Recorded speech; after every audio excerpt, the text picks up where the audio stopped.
What's up, guys?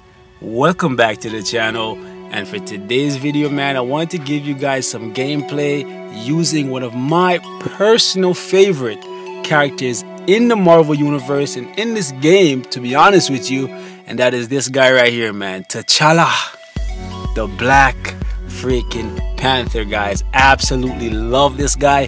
He's one of the main factors that drawed me to this game and kind of suckered me into playing it, right? And if you guys don't know what I'm talking about, is the tutorial, guys, the freaking tutorial. Like when you first download this game and you go through the tutorial, if you don't skip it, which you should not skip, guys, you definitely should listen to what they're saying to you in the tutorial or read what they're saying to you, because it will be helpful to you. They've actually improved it since when I started, and there's some valuable information in there. But anyways, so that tutorial, the first 3 characters that you get to play with: Thor, Black Panther, and Black Bolt.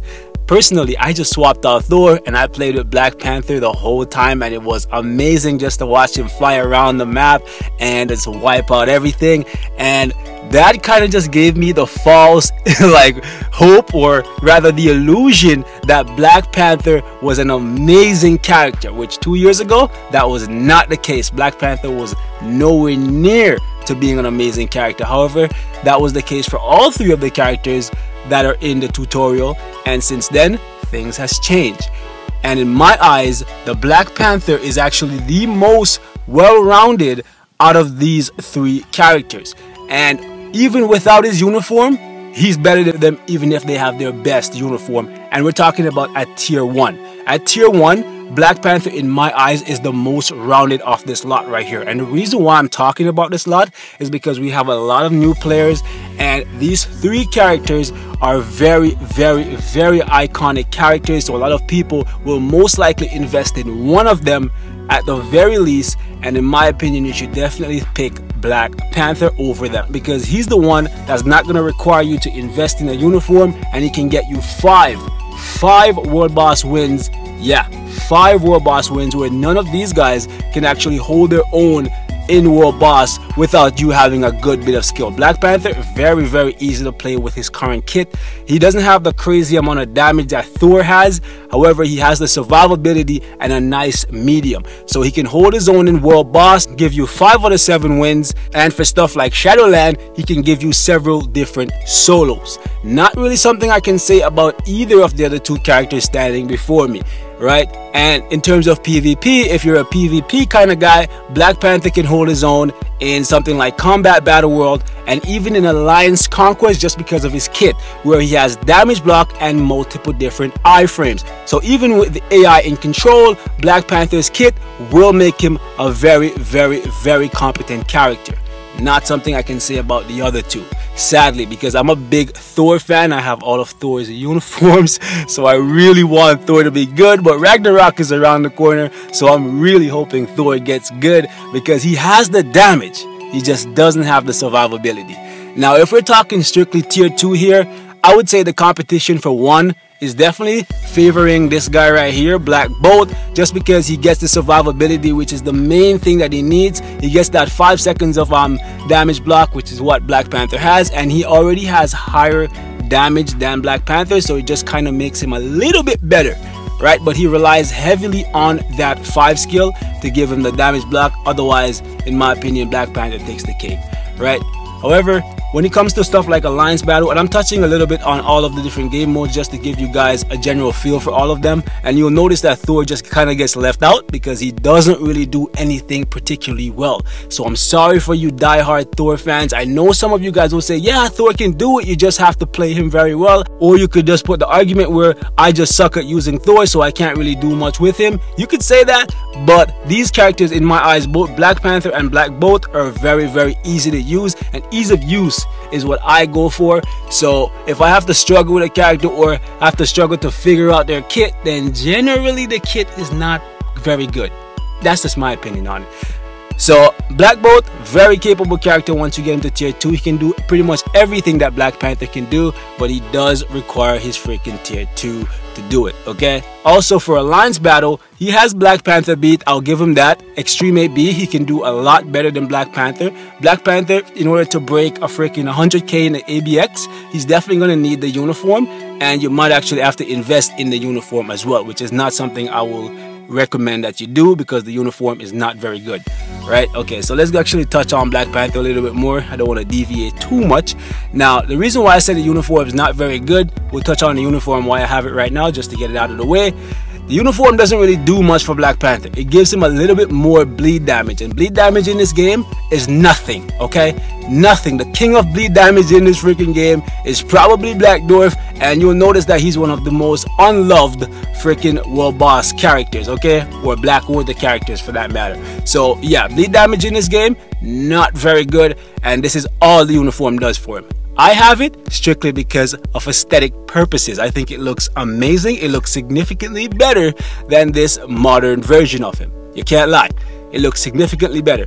I just wished it had a freaking better bonus. That's the only thing, right? So when he gets the new one, I'm definitely going to have to buy that.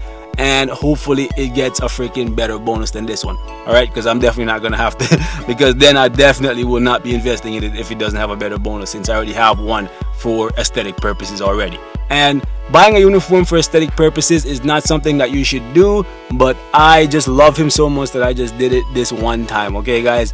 All right, now let's touch on his actual kit, man. So his kit's actually fairly decent. The only thing that I would have liked to see here is a little bit of CC, right? He doesn't have any CC in his kit, and that kind of bugs me, but he does have freaking 5 seconds of freaking damage immunity right here at tier 1, which is great. It's on a 15-second cooldown with max skill cooldown. That's 7.5 seconds, and he has 2 iframe skills. The 4th skill right here is a long iframe. It does have a little bit of a wind up on it, so you can take damage at the beginning of the skill, but it's a very fast skill.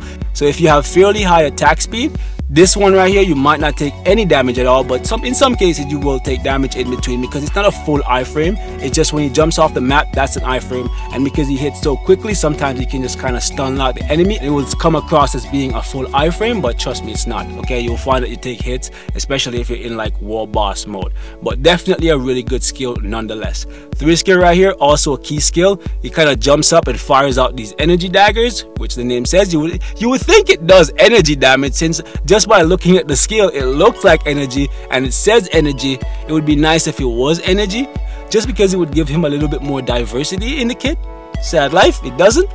2 skill is also really nice. I love it because in one-on-one situation, you can actually use it to suppress the enemy and kind of like guard break them, because he attacks so quickly with it. The 1 skill right here, it actually pierces the enemy, so multiple enemies lined up, you could actually deal damage to both of them, so that's great. For me personally, the rotation that I like to use with Black Panther is to always start with the 5 skill, just because you want to give yourself that damage immunity right out the gate. From there, after I let the skill play out to its fullest, I'll go ahead and hit the 2 skill, just because there's no protection on the skill, but it does fairly good damage. After that, I generally go with the 4, then the 3, and if I see an opportunity, I can go ahead and use the 1, but generally I'll just go right back into the 5. So generally I go 5, then 2, then 4, then 3, and right back into 5. And that's my rotation for him. I'm not saying that's the best possible rotation. That's just what I use, and I find that I can get a lot of stuff done with him that way, right? World Boss, I use the exact same rotation, and I believe I have a World Boss clear off him already, of Proxima. I haven't done any of the other ones yet, just because no one actually cares about Black Panther that much. Sadly, I do, but a lot of people don't really care about him, so I haven't made a lot of videos on him. But I did see a couple of you guys asking me about him, and an Alliance member of mine actually asked me about him today, so I figured I'll go ahead and do a video on him and show you guys some Shadowland gameplay with him, right? ISO set, I would highly recommend you go for something offensive. Do not go for anything defensive, because his damage is not super high. It's a nice medium, and you want to increase that a little bit. I feel like Power Fang Hulk is probably the best choice for him, just because it's going to give you that attack speed. Attack speed is going to be great because it's going to make him attack a little bit faster, and speed is what he's all about. He's one of the fastest combat characters, and the faster he attacks, the more likely he is to suppress the enemy and not take hits. So that's going to be great. As for an Obelisk, I'm running crit damage, ignore dodge, because I want to make him a speed killer, and a damage proc. This is ideally what you want. You could swap out the ignore dodge for ignore defense, and that would probably be a lot better, but ideally go for the damage proc because you want to get that little bit of extra damage out of him. That's my personal take on it. If you want to build him for PvP, which I don't think you should, you can go ahead and slap invincibility here, and that will make him a little bit better in PvP, right? Let me go ahead and show you guys the details. And right here, as you guys can see, I have 41% for ignore defense, so I don't have it maxed out because I didn't put it on the obelisk, but I can make it up with Urus. Most important thing though is skill cooldown is maxed out. Skill cooldown being maxed out is going to be essential for him because you want to make sure that you can use the 5 skill as much as possible to get that 5 seconds of damage immunity. As you guys can see, I have a good bit of crit damage on him, 190%, 63% crit rate, and 125% attack speed. So very, very high attack speed, very high crit rate, very high crit damage. Skill cooldown is maxed out. The only thing is not maxed out right here is the ignore defense. So I'm gonna work on the ignore defense on the Panther. I'll show you guys the last gear slot right here, but I'm gonna tell you guys this right now. Every single one of my characters as of this video, unless they have Hawk's Eye, their entire 4th slot is rolled for skill cooldown based upon my cards, right? So just so you guys know why I don't show the freaking gears anymore is because of the recent change. Every single one of my characters are rolled exactly the same on the cards. The only setup that they have differently is going to be the ISO set and the obelisk and Urus if they have any, right? He doesn't have any Urus, so yeah. Don't want to make this one super long because we're going to go into Shadowland right now and have a little bit of fun with the Panther, man. Haven't used this guy in a long time. It's going to be floor 3. And we're not going to pick the Spidey relay here. We're going to pick the Winter Soldier relay. Give us a little bit more fun because he has a type disadvantage against War Machine. Or sorry, Iron Patriot. Whatever that guy's name is. No one remembers him. Let's go. Alright, boys. Let's have some fun.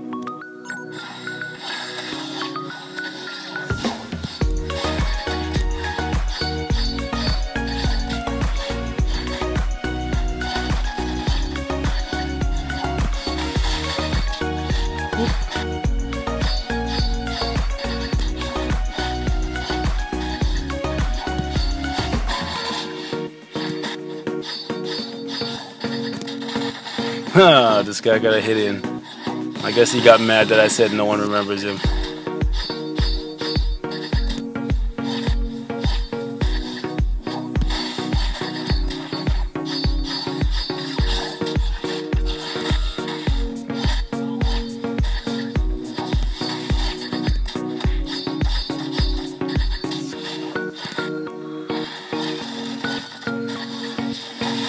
The only thing I don't like about the 5 skill is that, oh, see right there, he just got hit while he was in the 4 skill. Anyways, the only thing I don't like about the 5 skill is the fact that you kind of have to move towards the enemy. You have to get a little bit close to them.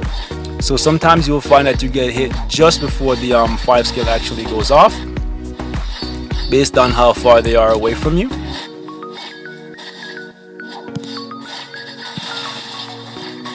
And you can switch up when you use the 3 and the 4. You don't necessarily have to use the 3 before the 4. And as you guys can see, it's a very, very easy, comfortable solo. Do get hit now and again, but it's not really a big deal. And this can be done without the uniform. Like I said, the uniform doesn't really do too much for him. But yeah, guys, that's all I have to share for the Panther, man. I hope this was informative, and I'll see you guys in the next one, boys. Thanks for watching. Okay guys, so another secret ending for you guys. For those of you who actually make it to the end of the video, man, you guys are freaking awesome. So yeah, yesterday I showed you guys a video on my cards, right? So as of freaking today, guys, I'm re-rolling the Groot card that I had that I showed you guys in yesterday's video, man. It was actually a garbage card with garbage rolls, and I built up a freaking 6-star Loki card to try and replace the one that I told you guys that I wanted to replace, this one right here. And sadly, I did not get stats on the Loki card good enough to replace it, so I'm still gonna have to work on that. but I freaking used it to re-roll the garbage freaking Groot card that I had. Not this one. This one I still have, and I know a couple of you guys said I should put it on. A couple of you guys are saying, hey bro, don't put it on, keep your set the same. But I was listening to both parties. I'm thinking about putting it on, and I'm still building the other Groot card in the background, seeing if I can get skill cooldown with the exact same stats as these, and maybe quality 5, right? And I ended up with a freaking quality 7 card, guys. The first quality 7 card I've ever gotten in my entire time playing this freaking game, guys. I got a freaking quality 7 card. Something that I never even dreamed of getting, right? Just because of how rare they are. I was actually dumbfounded. Like, I was screaming like a freaking 12-year-old girl. Okay, my girlfriend looked over at me and she thought I was having a seizure. Okay, guys. Like I was so ecstatic. But then I noticed the freaking bonuses, and then the sadness was all too freaking real. Okay, guys, now look at the card that I have right here, right, guys? Okay, cool. Now look at the one that they gave me, guys.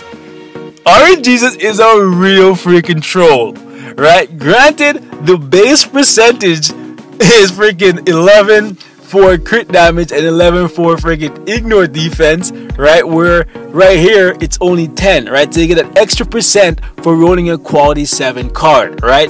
Okay, but freaking this card, man, like fire resist and physical defense, and it has attack speed, guys. The same thing I'm running from the other card. If I had gotten freaking skill cooldown here, this would probably be something I would be thinking about. But at the same time, all attack is way better than just physical attack, guys. Like what the hell? Orange Jesus, like honestly, if I ever see this Orange Jesus guy, I'm telling you, baseball bat to the freaking knee. I'm telling you guys. Like, I just don't know what to do, man. I'm just so freaking sad. Like, a quality 7 card, guys. Quality freaking 7. Honestly. But this one's running long enough, man. Let me know what you guys are thinking, man. Is Orange Jesus being this giving to you guys? Because lately he's been very giving, but he's giving me stuff that I don't want and I can't really use. But is that a reason to complain? Because I know some of you guys would die for just this card. The quality 7 alone would make it your life complete. But for me, it's not. And I'm just so freaking sad, guys. But yeah, man, thanks for watching. Like always, you guys are the freaking best. I love each and every single one of you. And I'll see you guys tomorrow, man. I'm out. Peace.